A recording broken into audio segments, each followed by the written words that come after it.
ꯃꯤꯑꯣꯏꯕꯒꯤ ꯄꯨꯟꯁꯤꯅ ꯊꯨꯡꯒꯗꯧꯕ ꯃꯤꯑꯣꯏꯕꯒꯤ ꯊꯋꯥꯏꯅ ꯊꯨꯡꯒꯗꯧꯕ ꯂꯝꯕꯤ ꯑꯅꯤꯈꯛ ꯂꯩ ꯃꯁꯤ ꯕꯥꯏꯕꯜꯗ ꯐꯣꯡꯗꯣꯛꯄꯤ ꯃꯊꯤ ꯄꯟꯗꯨꯞ 13:13 ꯑꯁꯤꯗ ꯑꯩꯈꯣꯏ ꯈꯪꯕ ꯉꯝꯒꯅꯤ ꯅꯈꯣꯏꯅ ꯑꯈꯨꯕ ꯊꯣꯡ ꯑꯗꯨꯗ ꯆꯪꯉꯨ ꯃꯔꯝꯗꯤ ꯑꯃꯥꯡꯕꯗ ꯇꯥꯅꯕ ꯊꯣꯡ ꯑꯗꯨ ꯂꯥꯎꯏ ꯑꯗꯨꯒ ꯂꯝꯕꯤ ꯑꯗꯨ ꯄꯥꯛꯏ ꯑꯃꯁꯨꯡ ꯃꯗꯨꯗ ꯆꯪꯕ ꯃꯤ ꯌꯥꯝꯃꯤ ꯃꯔꯝꯗꯤ ꯍꯤꯡꯅꯕꯗ ꯇꯥꯕ ꯊꯣꯡ ꯑꯗꯨ ꯈꯨꯏ ꯑꯗꯨꯒ ꯂꯝꯕꯤ ꯑꯗꯨ ꯆꯞꯄꯤ ꯑꯃꯁꯨꯡ ꯃꯗꯨ ꯐꯪꯕ ꯃꯤ ꯌꯥꯝꯗꯦ ꯑꯐꯕ ꯇꯧꯒꯦ ꯈꯜꯂꯁꯨ ꯑꯐꯕ ꯇꯧꯕ ꯉꯝꯗꯕ ꯑꯐꯕꯅ ꯑꯁꯨꯛꯀꯤ ꯃꯇꯤꯛ ꯑꯋꯥꯕ ꯑꯣꯏ ꯑꯩꯈꯣꯏꯒꯤ ꯄꯨꯟꯁꯤꯗ ꯑꯐꯕꯗꯨ ꯉꯥꯛꯇꯪ ꯇꯧꯔꯕꯗꯤ ꯑꯩꯈꯣꯏ ꯏꯅꯥꯛ ꯈꯨꯟꯕ ꯐꯪꯉꯔꯣꯏ ꯑꯩꯈꯣꯏ ꯆꯥꯎꯈꯠꯄ ꯉꯝꯃꯔꯣꯏ ꯑꯩꯈꯣꯏ ꯃꯤꯒ ꯃꯤꯃꯥꯟꯅꯕ ꯉꯝꯃꯔꯣꯏ ꯑꯩꯈꯣꯏ ꯃꯤꯉꯣꯟꯗꯒꯤ ꯍꯦꯟꯗꯣꯛ ꯄꯥꯊꯣꯛꯅ ꯑꯩꯈꯣꯏ ꯂꯩꯕ ꯉꯝꯃꯔꯣই ꯁꯪꯒ ꯄꯪꯒ ꯂꯩꯕ ꯉꯝꯃꯔꯣꯏ ꯍꯥꯏꯗꯨꯅ ꯑꯩꯈꯣꯏ ꯑꯐꯕꯗꯨ ꯏꯟꯕ ꯉꯝꯗꯦ ꯁꯪꯁꯥꯔ ꯑꯁꯤꯒꯤ ꯆꯠꯅꯕꯤ ꯄꯥꯝꯃꯤ ꯁꯪꯁꯥꯔ ꯑꯁꯤꯒꯤ ꯅꯨꯡꯉꯥꯏꯕ ꯑꯩꯈꯣꯏ ꯄꯥꯝꯃꯤ ꯁꯪꯁꯥꯔ ꯑꯁꯤꯒꯤ ꯃꯌꯥꯒꯤ ꯃꯔꯛꯁꯤꯗ ꯑꯩꯈꯣꯏ ꯇꯥꯎꯗꯨꯅ ꯂꯩꯕ ꯄꯥꯝꯃꯤ ꯊꯤꯅꯤꯡꯗ꯭ꯔꯕꯁꯨ ꯑꯩꯈꯣꯏꯅ ꯆꯤꯟꯊꯤ ꯑꯩꯈꯣꯏꯅ ꯅꯤꯁꯥ ꯆꯥꯏ ꯀꯔꯤꯒꯤꯅꯣ ꯍꯥꯏꯕ ꯃꯇꯝꯗ ꯑꯩꯈꯣꯏꯒꯤ ꯁꯪꯒ ꯋꯥꯠꯂꯣꯏ ꯑꯩꯈꯣꯏꯒꯤ ꯃꯔꯨꯞ ꯋꯥꯠꯂꯣꯏ ꯑꯩꯈꯣꯏꯒꯤ ꯃꯤ ꯋꯥꯠꯂꯣꯏ ꯍꯥꯏꯗꯨꯅ ꯑꯩꯈꯣꯏꯅ ꯅꯤꯁꯥ ꯅꯨꯡꯖꯥ ꯆꯥꯟꯅꯗꯨꯅ ꯁꯤꯗ ꯁꯪꯒ ꯄꯪꯒ ꯌꯥꯝꯗꯨꯅ ꯑꯩꯈꯣꯏ ꯁꯨꯃꯥꯏꯅ ꯇꯥꯏꯕꯪꯄꯥꯜꯁꯤꯗ ꯂꯩꯔꯤ ꯍꯨꯔꯥꯜꯂꯒ ꯀꯔꯞꯁꯟ ꯇꯧꯔꯒ ꯃꯤꯒꯤ ꯃꯔꯟ ꯃꯊꯨꯝ ꯃꯠꯂꯒ ꯑꯩꯈꯣꯏꯅ ꯅꯨꯡꯉꯥꯏꯅꯕ ꯑꯩꯈꯣꯏꯒꯤ ꯇꯥꯏꯕꯪ ꯍꯛꯆꯥꯡꯁꯤꯗ ꯑꯩꯈꯣꯏ ꯀꯟꯅ ꯍꯣꯠꯅꯔꯤ ꯑꯗꯨꯕꯨ ꯍꯌꯦꯡ ꯑꯩꯅ ꯁꯤꯔꯕ ꯃꯇꯨꯡꯗ ꯍꯌꯦꯡ ꯑꯩꯅ ꯇꯥꯏꯕꯪꯄꯥꯜꯁꯤ ꯊꯥꯗꯣꯛꯈ꯭ꯔꯕ ꯃꯇꯨꯡꯗ ꯑꯩꯒꯤ ꯊꯋꯥꯏꯁꯤꯅ ꯀꯗꯥꯏꯗ ꯆꯠꯀꯅꯤ ꯍꯥꯏꯕꯁꯤ ꯑꯩꯈꯣꯏ ꯀꯅꯥꯃꯠꯇꯅ ꯉꯁꯤ ꯐꯥꯎꯕꯗ ꯑꯩꯈꯣꯏ ꯊꯧꯔꯥꯡ ꯇꯧꯗꯦ ꯏꯆꯤꯟ ꯏꯅꯥꯎꯁꯤꯡ ꯅꯣꯡꯃꯗꯤ ꯅꯍꯥꯛꯁꯦ ꯁꯨꯡꯁꯣꯏ ꯁꯣꯏꯗꯅ ꯂꯝꯕꯤ ꯑꯅꯤꯗꯨꯒꯤ ꯃꯔꯛꯇ ꯑꯃ ꯁꯣꯏꯗꯅ ꯆꯠꯀꯗꯧꯔꯤꯕꯅꯤ ꯏꯆꯤꯟ ꯏꯅꯥꯎꯁꯤꯡ ꯁꯥꯁꯇ꯭ꯔ ꯈꯨꯗꯤꯡꯃꯛꯇ ꯐꯣꯡꯗꯣꯛꯄꯤꯕ ꯑꯗꯨꯒꯨꯝꯅ ꯕꯥꯏꯕꯜꯗꯁꯨ ꯂꯝꯕꯤ ꯑꯅꯤꯈꯛ ꯂꯩ ꯂꯝꯕꯤ ꯑꯗꯨ ꯑꯃꯅ ꯌꯥꯝꯅ ꯆꯞꯄꯤ ꯑꯃꯅ ꯌꯥꯝꯅ ꯄꯥꯛꯏ ꯃꯤꯁꯤꯡꯅ ꯌꯥꯝꯅ ꯂꯥꯏꯕ ꯃꯐꯝ ꯌꯥꯝꯅ ꯅꯨꯡꯉꯥꯏꯕ ꯃꯐꯝ ꯌꯥꯝꯅ ꯀꯣꯝꯅ ꯆꯠꯄ ꯂꯝꯕꯤ ꯑꯗꯨ ꯃꯤꯁꯤꯡꯅ ꯆꯠꯄ ꯄꯥꯝꯃꯤ ꯑꯩꯈꯣꯏꯒꯤ ꯍꯛꯆꯥꯡꯅ ꯍꯩꯅꯗꯕꯁꯤ ꯇꯧꯅꯤꯡꯗꯦ ꯀꯔꯤꯒꯤꯅꯣ ꯍꯥꯏꯕ ꯃꯇꯝꯗ ꯃꯗꯨꯅ ꯂꯥꯏꯅ ꯄꯥꯡꯊꯣꯛꯄꯒꯤ ꯃꯄꯥꯟꯅ ꯃꯈꯣꯏꯅ ꯐꯠꯇꯕꯔꯣꯝꯗ ꯍꯦꯟꯅ ꯆꯠꯂꯤ ꯌꯨ ꯊꯛꯀꯅꯨ ꯍꯥꯏꯕꯁꯨ ꯌꯨ ꯊꯛꯏ ꯅꯤꯁꯥ ꯑꯇꯩ ꯑꯇꯩ ꯆꯥꯒꯅꯨ ꯍꯥꯏꯕꯁꯨ ꯅꯤꯁꯥ ꯆꯥꯏ ꯇꯧꯏꯗꯕ ꯊꯕꯛ ꯇꯧꯏ ꯃꯤꯒꯤ ꯃꯄꯣꯠ ꯃꯔꯣꯟ ꯍꯨꯔꯥꯟꯒꯅꯨ ꯍꯥꯏꯕꯁꯨ ꯃꯤꯒꯤ ꯃꯄꯣꯠ ꯃꯔꯣꯟ ꯍꯨꯔꯥꯟꯅꯩ ꯀꯔꯞꯁꯟ ꯇꯧꯒꯅꯨ ꯍꯥꯏꯕꯁꯨ ꯀꯔꯞꯁꯟ ꯇꯧꯏ ꯃꯤ ꯑꯃꯕꯨ ꯅꯝꯊꯔꯒ ꯅꯨꯡꯉꯥꯏꯅꯅꯕ ꯍꯣꯠꯅꯩ ꯀꯩꯔꯣꯏ ꯂꯩꯀꯥꯏꯕꯨ ꯅꯨꯡꯁꯤꯕ ꯉꯝꯗꯦ ꯍꯨꯔꯥꯜꯂꯤ ꯆꯤꯟꯊꯤ ꯑꯣꯏꯗꯕ ꯉꯥꯡꯉꯤ ꯑꯣꯏꯗꯕ ꯁꯛꯈꯤꯅ ꯄꯤꯛ ꯊꯜꯂꯤ ꯃꯤꯋꯥ ꯉꯥꯡꯉꯤ ꯃꯤꯋꯥ ꯉꯥꯡꯕꯅ ꯄꯤꯛ ꯊꯜꯂꯤ ꯃꯤꯍꯥꯠꯄꯁꯤꯡ ꯃꯤꯁꯤꯡ ꯑꯗꯣ ꯑꯔꯥꯎꯕ ꯊꯣꯡ ꯑꯄꯥꯛꯄ ꯂꯝꯕꯤꯗꯨꯗ ꯆꯠꯀꯅꯤ ꯃꯁꯤ ꯕꯥꯏꯕꯜꯅ ꯃꯌꯦꯛ ꯁꯦꯡꯅ ꯐꯣꯡꯗꯣꯛꯄꯤꯕꯅꯤ ꯑꯗꯨꯒ ꯑꯈꯨꯕ ꯑꯆꯞꯄ ꯂꯝꯕꯤ ꯍꯥꯏꯕꯁꯤ ꯀꯔꯤꯅೋ ꯑꯆꯨꯝꯕ ꯇꯧꯕ ꯙꯔꯃ ꯆꯦꯟꯕ ꯏꯁꯣꯔꯒꯤ ꯑꯅꯤꯡꯕ ꯑꯄꯥꯝꯕꯗ ꯆꯠꯄ ꯍꯥꯏꯕ ꯏꯟꯕ ꯃꯆꯥꯁꯤꯡ ꯑꯗꯨꯅ ꯑꯈꯨꯕ ꯂꯝꯕꯤ ꯑꯁꯤꯗ ꯆꯠꯀꯅꯤ ꯑꯆꯞꯄ ꯂꯝꯕꯤ ꯑꯁꯤꯗ ꯆꯠꯀꯅꯤ ꯍꯥꯏ ꯑꯆꯞꯄ ꯂꯝꯕꯤ ꯑꯁꯤꯗ ꯆꯠꯄ ꯃꯤ ꯌꯥꯝꯗꯦ ꯑꯐꯕ ꯇꯧꯕ ꯃꯤ ꯌꯥꯝꯗꯦ ꯑꯐꯕ ꯇꯧꯅꯤꯡꯕ ꯃꯤ ꯌꯥꯝꯗꯦ ꯏꯅꯥꯛ ꯈꯨꯅꯤꯡꯗꯕ ꯃꯤ ꯌꯥꯝꯗꯦ ꯌꯨ ꯊꯛꯅꯤꯡꯗꯕ ꯅꯤꯁꯥ ꯆꯥꯅꯤꯡꯗꯕ ꯅꯨꯄꯤ ꯑꯉꯥꯡꯗ ꯀꯥꯇꯣꯛ ꯀꯔꯟ ꯈꯟꯅꯤꯡꯗꯕ ꯃꯤꯕꯨ ꯃꯥꯡꯅꯅ ꯁꯤꯅꯤꯡꯗꯕ ꯐꯠꯇꯕ ꯃꯌꯥꯝꯁꯤꯡ ꯑꯗꯨ ꯊꯥꯗꯣꯛꯄ ꯉꯝꯗꯕ ꯑꯗꯨꯝꯕꯁꯤꯡ ꯑꯗꯨꯅꯗꯤ ꯑꯈꯨꯕ ꯊꯣꯡ ꯑꯆꯞꯄ ꯊꯣꯡ ꯑꯁꯤꯗ ꯑꯆꯞꯄ ꯂꯝꯕꯤ ꯑꯁꯤꯗ ꯆꯠꯄ ꯐꯪꯗꯦ ꯏꯆꯤꯟ ꯏꯅꯥꯎꯁꯤꯡ ꯍꯌꯦꯡ ꯅꯍꯥꯛꯅ ꯑꯈꯨꯕ ꯊꯣꯡ ꯑꯆꯞꯄ ꯂꯝꯕꯤ ꯑꯁꯤꯗ ꯆꯠꯄ ꯃꯇꯝꯗ ꯅꯍꯥꯛꯀꯤ ꯊꯋꯥꯏꯗꯨꯅ ꯁꯔꯒ ꯂꯩꯕꯥꯛꯇꯨꯗ ꯅꯨꯡꯉꯥꯏꯅ ꯂꯩꯒꯗꯧꯔꯤꯕꯅꯤ ꯇꯥꯏꯕꯪꯄꯥꯜ ꯑꯁꯤꯗ ꯅꯍꯥꯛꯅ ꯐꯠꯇꯕ ꯄꯨꯝꯅꯃꯛ ꯊꯥꯗꯣꯛꯑꯕ ꯇꯥꯏꯕꯪꯄꯥꯜ ꯑꯁꯤꯗ ꯅꯍꯥꯛꯅ ꯐꯠꯇꯕ ꯆꯍꯤꯗꯕ ꯅꯤꯁꯥ ꯀꯌꯥ ꯄꯨꯝꯅꯃꯛ ꯊꯥꯗꯣꯛꯑꯕ ꯃꯤ ꯍꯥꯠꯄ ꯃꯤꯇꯨ ꯃꯤꯋꯥ ꯂꯥꯟꯅꯕ ꯀꯔꯥꯝꯕ ꯀꯂꯛꯄ ꯈꯝꯕꯟꯕ ꯑꯁꯥꯎꯕ ꯆꯤꯟꯊꯤꯕ ꯁꯈꯤ ꯑꯔꯥꯟꯕ ꯁꯈꯤ ꯀꯌా ꯄꯤꯕ ꯁꯦꯟꯖꯥ ꯊꯨꯝꯖꯥ ꯑꯁꯤꯒꯨꯝꯕ ꯐꯠꯇꯕ ꯃꯌꯥꯝ ꯇꯥꯏꯕꯪꯄꯥꯟꯕꯒꯤ ꯄꯥꯞꯁꯤꯡ ꯑꯁꯤ ꯅꯍꯥꯛꯅ ꯊꯥꯗꯣꯛꯇ꯭ꯔꯕꯗꯤ ꯅꯍꯥꯛꯅ ꯁꯔꯒ ꯂꯩꯕꯥꯛꯇꯨꯗ ꯊꯨꯡꯕ ꯉꯝꯂꯣꯏ ꯆꯠꯄ ꯉꯝꯂꯣꯏ ꯍꯥꯏꯕꯁꯤ ꯕꯥꯏꯕꯜ ꯑꯁꯤꯗ ꯃꯌꯦꯛ ꯁꯦꯡꯅ ꯐꯣꯡꯗꯣꯛꯄꯤꯕꯅꯤ ꯏꯆꯤꯟ ꯏꯅꯥꯎꯁꯤꯡ ꯁꯥꯁꯇ꯭ꯔ ꯈꯨꯗꯤꯡꯃꯛꯇ ꯌꯦꯡꯕꯤꯌꯨ ꯅꯍꯥꯛ ꯅꯣꯡꯃꯗꯤ ꯁꯣꯏꯗꯅ ꯇꯥꯏꯕꯪꯄꯥꯜ ꯑꯁꯤ ꯊꯥꯗꯣꯛꯀꯅꯤ ꯕꯥꯏꯕꯜꯗꯅ ꯁꯔꯒ ꯑꯃꯗꯤ ꯅꯣꯔꯣꯛ ꯍꯥꯏꯅ ꯈꯥꯏꯗꯣꯛꯄꯤ ꯑꯩꯈꯣꯏ ꯍꯤꯡꯂꯤꯉꯩꯗ ꯍꯧꯖꯤꯛ ꯑꯩꯈꯣꯏ ꯏꯁꯣꯔꯒꯤ ꯑꯅꯤꯡꯕ ꯑꯄꯥꯝꯕꯗ ꯆꯠꯁꯤ ꯑꯩꯈꯣꯏ ꯏꯁꯣꯔꯁꯤ ꯀꯅꯥꯅꯣ ꯑꯩꯈꯣꯏ ꯈꯪꯕ ꯉꯝꯗ꯭ꯔꯕꯗꯤ ꯍꯌꯦꯡ ꯑꯩꯅ ꯆꯠꯅꯤꯡꯉꯦ ꯑꯩꯅ ꯍꯤꯡꯂꯤ ꯍꯥꯏꯗꯅ ꯑꯩꯅ ꯆꯠꯅꯤꯡꯕ ꯃꯐꯝ ꯑꯩꯅ ꯂꯩꯅꯤꯡꯕ ꯃꯐꯝ ꯅꯨꯡꯉꯥꯏꯕ ꯃꯐꯝ ꯑꯗꯨꯗ ꯂꯩꯕ ꯐꯪꯉꯣꯏꯗꯧꯔꯤꯕꯅꯤ ꯏꯆꯤꯟ ꯏꯅꯥꯎ ꯑꯩꯈꯣꯏ ꯃꯩꯇꯩ ꯃꯔꯛꯇꯁꯨ ꯒ꯭ꯌꯥꯟ ꯇꯥꯗꯕ ꯑꯇꯩ ꯑꯇꯣꯞꯄ ꯖꯥꯇꯤ ꯈꯨꯗꯤꯡꯃꯛꯇꯁꯨ ꯒ꯭ꯌꯥꯟ ꯇꯥꯗꯕ ꯃꯌꯥꯝ ꯑꯃ ꯂꯩ ꯃꯈꯣꯏꯅ ꯈꯜꯂꯤ ꯑꯩꯅ ꯍꯤꯡꯂꯤꯉꯩ ꯃꯇꯝꯗ ꯑꯩꯅ ꯆꯥꯅꯤꯡꯕꯗ ꯆꯥꯅꯤ ꯁꯦꯠꯅꯤꯡꯕꯗ ꯁꯦꯠꯀꯅꯤ ꯅꯨꯡꯉꯥꯏꯊꯣꯛꯅ ꯄꯨꯟꯁꯤ ꯃꯔꯦꯟ ꯍꯤꯡꯒꯅꯤ ꯑꯗꯨꯒꯤ ꯃꯇꯨꯡꯗ ꯑꯩꯅ ꯁꯤꯔꯕ ꯃꯇꯨꯡꯗ ꯀꯅꯥꯅ ꯀꯔꯤ ꯑꯣꯏꯅꯤ ꯀꯅꯥꯅ ꯈꯪꯕ ꯉꯝꯃꯒꯦ ꯍꯥꯏ ꯑꯩꯈꯣꯏꯅ ꯆꯠꯅꯔꯤꯕ ꯑꯩꯈꯣꯏꯅ ꯅꯤꯡꯅꯔꯤꯕ ꯂꯥꯏꯅꯤꯡ ꯂꯥꯏꯁꯣꯟꯁꯤꯡ ꯑꯁꯤ ꯍꯥꯟꯅ ꯂꯩꯔꯝꯕ ꯃꯍꯥꯛꯀꯤ ꯂꯥꯏꯔꯤꯛꯁꯤꯡ ꯑꯗꯨꯗ ꯄꯥꯔꯒ ꯅꯩꯅꯔꯒ ꯊꯥꯏꯅꯒꯤ ꯑꯍꯟꯁꯤꯡꯗꯨꯅ ꯍꯥꯏꯔꯒ ꯑꯗꯨꯒꯤ ꯃꯇꯨꯡ ꯏꯟꯅ ꯊꯥꯖꯅꯕꯒꯤ ꯃꯇꯨꯡ ꯏꯟꯅ ꯂꯣꯏꯅ ꯆꯠꯅꯔꯤꯕꯅꯤ ꯁꯥꯁꯇ꯭ꯔ ꯈꯨꯗꯤꯡꯃꯛ ꯂꯣꯏꯅ ꯅꯩꯅꯕ ꯌꯥꯏ ꯁꯥꯁꯇ꯭ꯔ ꯈꯨꯗꯤꯡꯃꯛ ꯂꯣꯏꯅ ꯑꯩꯈꯣꯏꯅ ꯑꯆꯨꯝꯕ ꯈꯪꯗꯣꯛꯄ ꯌꯥꯏ ꯅꯩꯅꯗ꯭ꯔꯕꯗꯤ ꯑꯩꯈꯣꯏꯅ ꯑꯆꯨꯝꯕꯗꯨ ꯊꯤꯗꯣꯛꯇ꯭ꯔꯕꯗꯤ ꯈꯪꯗꯣꯛꯇ꯭ꯔꯕꯗꯤ ꯑꯩꯈꯣꯏꯅ ꯀꯔꯝꯕ ꯑꯆꯨꯝꯕꯅꯣ ꯀꯔꯝꯕꯅꯣ ꯑꯁꯦꯡꯕꯅꯣ ꯍꯥꯏꯕꯗꯣ ꯑꯩꯈꯣꯏ ꯈꯪꯕ ꯉꯝꯃꯣꯏ hayeng nahake thawai du bu kanbiba ngambadi hayeng nahake thawai du bu sargatana pukhatpiba amadi kaira oina kakhat hanbiba ngambadi kanano haiba matamda Jesu Christ natna atai kana sulaiti na Bible sta mayek seng na phongdo pisine no thajaba thajadaba inba indaba haibadudi mi ki wakal ai ki wakal adubu aroiba matam aduda aroiba mikup aduda nahangna soidana khanglakani hayeng nahangna thaja hogdrabadi nahangna loksinja hogdrabadi nake thawai do aduki matik nungaiba mapam ingthaba mapam sargi leba aduda chatpa phangloi haibase Bible asna mayek seng phongdoki afaba hairpa matamda mi singna afaba taningde tukat chai hangkoi sauningi phuningi hatoni inthoni fattaba haiba matamda pulap harau minagani pulap nok minagani karigino haksangi oina nungaibana henna makhoina henna thawai yaw thawai gi nungaibada thawai gi achumbata chaningde kanagumba amana lanba matamda ma bu warak nanaba mi watte ma bu hatok nanaba mi watte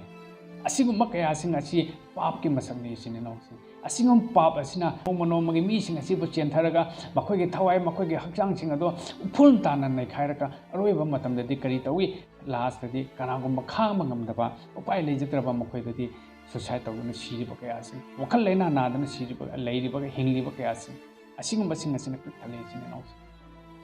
nahake thamoiduda ingthaba leige nahake thamoiduda achumbadu phangjage nahake thamoiduda achumbadu khangjage hairabadi nahangna Bible asi amuktang pabiu Bible asi paraba matungda nahangna afapata punma khangba ngamani chinano mit pangna tanglibasing na pana na tadrabasing adugi matakta ishorgi wahising asina punama hangdopigani nahangna ishorgi wahising nahake nakongda yaukiba matam nahangna ishorgi wahising si nahake mitmangda lakpa matamda nahangna thausarude nahangna loksiningde nahangna thauirude aduna nahake thawaiduna hayeng wayel pambalgi mamangda lepkadoribe matam adudadi ai punging hongjarage matam adudi ai thajarage matam adudadi ai achummada tawjarage haiba matam ishorna yararoi chineno nahake matam loirabni taibang palsida nahangna punchi mate khara hinglingai asida akhoi Jesu Christ thajaba Jesu Christ loksinjaba se asuke matik tangai pate adunani Jesu Christ na taibang palda lakbiraga Jesu Christ na taibang palsida lengbiraglaga mahangna awana kaya khangbiduna I tabiduna mahana Calvary cross matakta sibire hairaga numin humni suba matamda asi babu joy tawra hingat pikhiba adumba hingba ishwar amata gaiba ishwar taibang palsida lai mayam am lai ishwar di amakaktani hai amakakta oiba ishwar namit tha thawai misal taibang malem mi oiba jiba khodemak thawai panba khodemak sembiba adumba ishwar du kanano haibase akoina khangma ngamde thitokpa ngamde mina haina ba ngang na ba mayam amadi lana sandokpa mayam du illaga adum chatkani ishwar si khangjaba ngamna na ba Bible asi paba yamna darkar hoye chinano yengbiyo Christian nataba ate learning lesson de yengbiyo ekhoi gi punchi je asuge matik pulga chale masi katba yade mage mafam da katrabadi na awa nangani chantra sidrabadi tabi sidrabadi na laitin ongnagani na awa na nangani sigani nagani haidana asuge matik gel adubo akhoi Christian da yengbiyo Jesu Christ bu thamo singna thajaba singki matak te yengbiyo mage hakchang da karigumba pot amata side masi karigino ishona akhoi bu matik pangan ga loina na akhoi bu ngakpi senbiraga matam chupna mikku pungja kodingunda akhoi chingbi haibasi fattaba thawai fattaba laitin thengnaba ngamde akhoi uba matamda fattaba thawai fattaba laitin kai chelibni chinano bhut changamba kanagwa misaka ma Christian ama pastor ma orabju evangelist ama orabju puraga mahakidama chumnagi kariguma pochak amta changde prayer khak tahonba matamda fattaba thawai bhut ado khutakta tanthokpa khutakta thuanba ngami mi karigino haibani ishwar gi ming ado asuki matik chaw ishwar gi matik mangal do asuki matik kalli haibase shastra sida amati akoina chacharapagi matungina akoina sakhi ayaksu sahi ni phuena ishwar gi nusit pangamde aigi thamoida aigi puningda aigi hakchangda aigi thawaida ishwarna puan bikiba ishwarna nauna pokbikiba ishwarna anoba punchima anoba thawai ma tibiki gi mapanna ngaside aina akiba leitana wafo asi nongmonong ni sandok jabong ngamjari ai BTS ta mobile leite ai Bible training tawruba leite ai Bible suke madik nainaroga class chalroga ai Bible gi wai sing ai khangba hairuba leite icham chamna Bible asi pajaraga Bible is the phongdoliba wahi sing Bible is the iramliba wahi sing ase mayamgi mapam da salona tak aishu ahan bata pataba kalakpa mi hoba khamanba asawna thangamba adugumba misaka mani sinero ꯑꯗꯨꯕꯨ ꯏꯁꯣꯔꯅ 2021 July ꯊꯥꯗ ꯏꯁꯣꯔꯅ ꯁꯣꯛꯄꯤꯕꯒꯤ ꯃꯄꯥꯟꯅ ꯉꯁꯤꯗꯤ ꯑꯩꯒꯤ ꯊꯃꯣꯏꯗꯒꯤ ꯐꯠꯇꯕ ꯆꯔꯥꯡꯅꯕ ꯀꯂꯛꯄ ꯈꯝꯕꯟꯕ ꯃꯤꯍꯧꯕ ꯑꯗꯨꯝꯕ ꯐꯠꯇꯕ ꯊꯃꯣꯏ ꯑꯃꯗꯤ ꯊꯋꯥꯏꯁꯤꯡ ꯑꯗꯨ ꯏꯁꯣꯔꯅ ꯂꯧꯊꯣꯛꯄꯤꯈꯤ ꯏꯆꯤꯟ ꯏꯅꯥꯎꯁꯤꯡꯅꯁꯨ ꯏꯁꯣꯔꯕꯨ ꯊꯥꯖꯔꯕꯗꯤ ꯏꯁꯣꯔꯕꯨ ꯂꯧꯁꯤꯟꯖꯔꯕꯗꯤ ꯅꯍꯥꯛꯀꯤ ꯊꯃꯣꯏꯗ ꯐꯠꯇꯕ ꯀꯅꯥꯒꯨꯝꯕ ꯃꯤ ꯑꯃꯅ ꯉꯥꯡꯂꯛꯄꯗ ꯁꯥꯎꯅꯤꯡꯕ ꯑꯃꯗꯤ ꯀꯂꯛꯄ ꯃꯤꯒꯤ ꯃꯄꯣꯠ ꯃꯔꯟ ꯈꯤꯇꯪ ꯂꯩꯕ ꯃꯇꯝꯗ ꯅꯨꯡꯉꯥꯏꯔꯛꯄ ꯃꯇꯝꯗ ꯀꯂꯛꯄ ꯈꯝꯃꯟꯕ ꯑꯁꯤꯒꯨꯝꯕ ꯐꯠꯇꯕ ꯃꯌꯥꯝ ꯆꯍꯩꯗꯕ ꯆꯤꯡꯖꯥꯛ ꯌꯦꯡꯍꯩꯗꯕ ꯃꯤꯠꯌꯦꯡ ꯀꯌꯥ ꯌꯦꯡꯂꯤꯕꯁꯤꯡ ꯑꯗꯣ ꯅꯍꯥꯛꯀꯤ ꯊꯃꯣꯏꯗꯒꯤ ꯊꯋꯥꯏꯗꯒꯤ ꯍꯛꯆꯥꯡꯗꯒꯤ ꯁꯤꯡꯂꯤ ꯅꯥꯎꯔꯤ ꯏ ꯇꯣꯡꯗꯒꯤ ꯖꯤꯁꯨ ꯈ꯭ꯔꯤꯁꯇꯅ ꯃꯤꯀꯨꯞ ꯑꯗꯨꯗ ꯂꯧꯊꯣꯛꯄꯤꯒꯅꯤ ꯏꯆꯤꯟ ꯏꯅꯥꯎꯁꯤꯡ ꯅꯍꯥꯛ ꯑꯃꯨꯛꯇꯪ ꯊꯥꯖꯔꯒ ꯌꯦꯡꯕꯤꯌꯨ ꯖꯤꯁꯨ ꯈ꯭ꯔꯤꯁꯇ ꯊꯥꯖꯕ ꯍꯥꯏꯕꯁꯦ ꯙꯔꯃ ꯍꯣꯡꯕ ꯅꯠꯇꯦ ꯏꯆꯤꯟ ꯏꯅꯥꯎꯁꯤꯡ ꯙꯔꯃ ꯍꯥꯏꯕꯁꯤ ꯃꯤꯁꯤꯡꯅ ꯁꯦꯝꯕꯤꯕ ꯃꯤꯁꯤꯡꯅ ꯁꯦꯝꯈꯤꯕꯅꯤ ꯃꯥꯒꯤ ꯑꯄꯥꯝꯕ ꯃꯇꯨꯡ ꯏꯟꯅ ꯂꯥꯏꯅꯤꯡ ꯂꯥꯏꯁꯣꯟꯒꯤ ꯃꯃꯤꯡ ꯑꯣꯏꯅ ꯊꯣꯟꯈꯤꯕꯅꯤ ꯏꯁꯣꯔꯅ ꯙꯔꯃ ꯁꯟꯗꯣꯛꯄ ꯂꯥꯛꯄ ꯅꯠꯇꯦ ꯏꯁꯣꯔꯅ ꯅꯍꯥꯛꯄꯨ ꯀꯟꯕꯤꯕ ꯄꯥꯝꯃꯤ ꯏꯁꯣꯔꯅ ꯅꯍꯥꯛꯄꯨ ꯑꯁꯨꯛꯀꯤ ꯃꯇꯤꯛ ꯅꯨꯡꯁꯤ ꯅꯍꯥꯛꯅ ꯏꯁꯣꯔꯕꯨ ꯀꯥꯎꯊꯣꯛꯑꯕꯁꯨ ꯅꯍꯥꯛꯅ ꯏꯁꯣꯔꯕꯨ ꯊꯤꯅ ꯉꯥꯡꯉꯕꯁꯨ ꯆꯩꯔꯕꯁꯨ ꯅꯍꯥꯛꯅ ꯏꯁꯣꯔꯒꯤ ꯋꯥꯄꯣꯛ ꯁꯟꯗꯣꯛꯄ ꯃꯤꯁꯤꯡꯕꯨ ꯊꯤꯅ ꯑꯣꯠꯅ ꯅꯩꯅ ꯆꯩꯅ ꯆꯤꯟ ꯄꯦꯟ ꯄꯦꯟꯅ ꯉꯥꯡꯂꯕꯁꯨ ꯅꯍꯥꯛꯁꯦ ꯈ꯭ꯋꯥꯏꯗꯒꯤ ꯍꯦꯟꯅ ꯏꯁꯣꯔꯅ ꯅꯨꯡꯁꯤꯕ ꯃꯆꯥꯅꯨꯄꯥ ꯃꯆꯥꯅꯨꯄꯤꯅꯤ ꯏꯆꯤꯟ ꯏꯅꯥꯎꯁꯤꯡ ꯃꯆꯥꯅꯨꯄꯥ ꯅꯠꯇ꯭ꯔꯒ ꯃꯆꯥꯅꯨꯄꯤꯗꯨꯅ ꯐꯠꯇ꯭ꯔꯦ ꯑꯣꯛꯇ꯭ꯔꯦ ꯍꯥꯏꯗꯨꯅ ꯃꯄꯥꯗꯨꯅ ꯃꯆꯥꯗꯨꯕꯨ ꯅꯨꯡꯁꯤꯗꯕ ꯉꯝꯗꯦ ꯑꯗꯨꯒꯨꯝꯅ ꯏꯁꯣꯔꯅ ꯑꯩꯈꯣꯏꯕꯨ ꯑꯆꯧꯛꯀꯤ ꯃꯇꯤꯛ ꯅꯨꯡꯁꯤ ꯏꯆꯤꯟ ꯏꯅꯥꯎꯁꯤꯡ ꯅꯈꯣꯏꯅ ꯏꯁꯣꯔꯕꯨ ꯈꯪꯗ꯭ꯔꯕꯁꯨ nakaina ꯏꯁꯣꯔꯕꯨ ꯂꯧꯁꯤꯟꯖꯗ꯭ꯔꯕꯁꯨ nakaina ꯏꯁꯣꯔꯒꯤ ꯑꯐꯕ ꯄꯣꯡ ꯁꯟꯗꯣꯛꯂꯤꯕꯁꯤꯡ ꯑꯃꯗꯤ ꯃꯍꯥꯛꯀꯤ ꯇꯨꯡ ꯏꯜꯂꯤꯕꯁꯤꯡꯕꯨ ꯑꯣꯠꯄꯤꯔꯕꯁꯨ ꯐꯨꯕꯤꯔꯕꯁꯨ ꯆꯩꯕꯤꯔꯕꯁꯨ ꯂꯩꯀꯥꯏꯗꯒꯤ ꯇꯥꯟꯊꯣꯛꯄꯤꯔꯕꯁꯨ ꯅꯍꯥꯛꯁꯦ ꯏꯁꯣꯔꯅ ꯑꯆꯧꯛꯀꯤ ꯃꯇꯤꯛ ꯅꯨꯡꯁꯤ ꯍꯥꯏꯕꯁꯤ ꯀꯥꯎꯕꯤꯒꯅꯨ ꯏꯆꯤꯟ ꯏꯅꯥꯎꯁꯤꯡ ꯅꯍꯥꯛꯅ ꯋꯥꯔꯛꯄ ꯃꯇꯝ nahana tawbam khangaktraba matam khanbam khangaktraba matam mikup aduda nahana jisu christ ge ming solga amtang kawbiu jisu christ ge ming solga nahana amtang nahangge awaba mayam singa to isor ge khutta sinabiu isor da haidokbi mafam amda nahana jisu christ ge ming pallaga amukta din nahana kawrge yambiu istinau maduda isor chokki din nahak na ta wangami din nahak mikup aduda khangakani jisu christ se माके मचा सिंह कौरप मतम अखोइना कौब मतमदा खुमनबा पखुम पीदब लेतबनी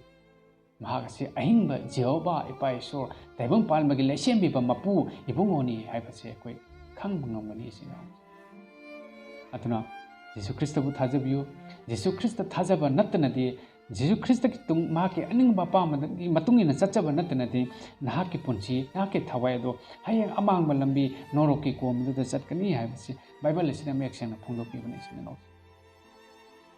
अइनसु ईश्वर खंजरखिबगी मपाना नखोइनसु इसिन एनाउसिंगनसु हयें फत्तबा मफम अदु चटपदो ईश्वरना असुके मतिक वाय ईश्वरना असुके मतिक पामदे सिना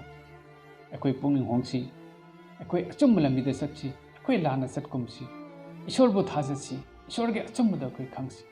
अखोइ की पुंसीदा इंथाना लैबा ngमननबा चुमदो चच्चबा ngमननबा